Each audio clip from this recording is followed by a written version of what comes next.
watching our hands-on preview with the latest Sony flagship.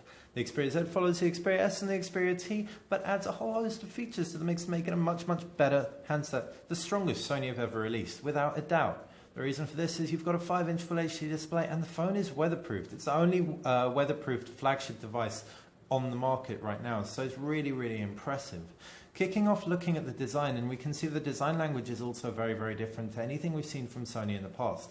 It's glass front and back. It's got something called Dragon Trail glass, which is super scratch resistant. Apparently 6 times stronger than Gorilla Glass 2. Well, you can also expect to see no buttons or ports on the front of the device. You've just got on-screen buttons, which is really cohesive with Android.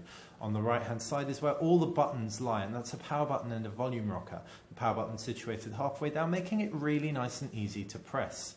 As we can see, really nice and simple. As far as ports go, they're all located underneath flaps because of the weatherproofing. On the left side is a micro SD card slot. On the right side, a micro SIM card slot.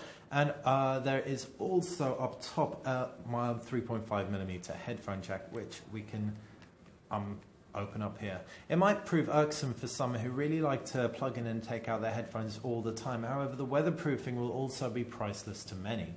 Looking around the back, and we can see a 13-megapixel rear-facing camera with an LED flash.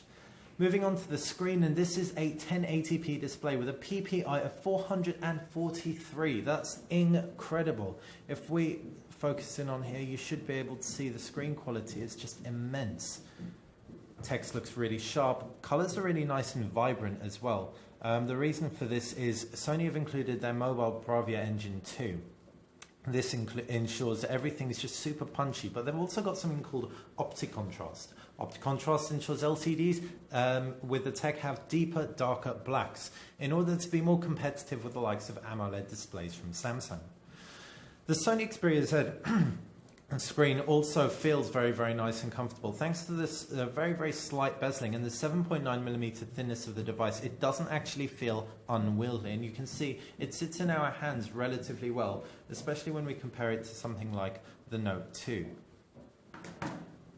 On top of the screen, we can also expect a fantastic camera. The 13-megapixel sensor is the new Sony RS sensor.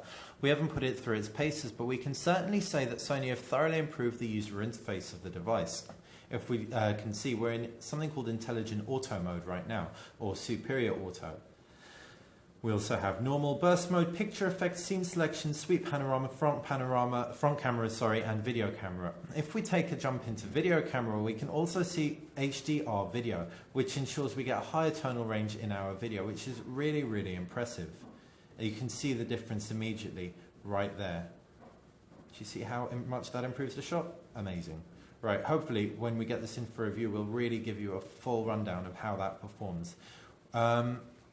Jumping out of the camera, and we can take a look at the user interface of the phone, and it's got Jelly Bean, Android 4.1, so it's not the newest version of Jelly Bean, which is a bit of a shame, but we can still expect a very competent performing device, and the reason for that is Sony have updated their user interface. There's still the familiar widgets that we've come to know and love from Sony phones of old, which have been a highlight for us. However, they've also gotten rid of the widget overview, and now we can even add or remove entire home screens, as you can see, so we can make the desktop as extensive or as minimalistic as we want. The themes are also really nicely integrated. They're really rich, first of all, to look at. The reason being, the 1080p display is fully taken advantage of. Everything's optimized beautifully for it. But we can also see that elements inside the phone, and indeed the lock screen, also change when you change your theme, which is a fantastic, cohesive way to approach themes on devices, and you can really personalize it extensively.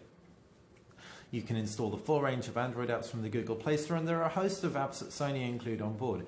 Perhaps our favorite is the new Stamina app, or at least Stamina mode. If you jump into power management, then you can see the Stamina mode option. When the phone's in standby, it can improve battery life for up to 10 times, which is hugely important. The Xperia T really let us down in terms of battery, and hopefully this will take full advantage of the 2,400 milliamp cell inside the device. Talking about specs, and there's 2 GB of RAM and a 1.5 GHz quad-core Qualcomm Snapdragon S4 Pro processor in there as well. It should therefore perform competently. We've seen this before in the Droid DNA in the US and the HTC Butterfly. So we're really looking forward to getting this really put through its paces in our review.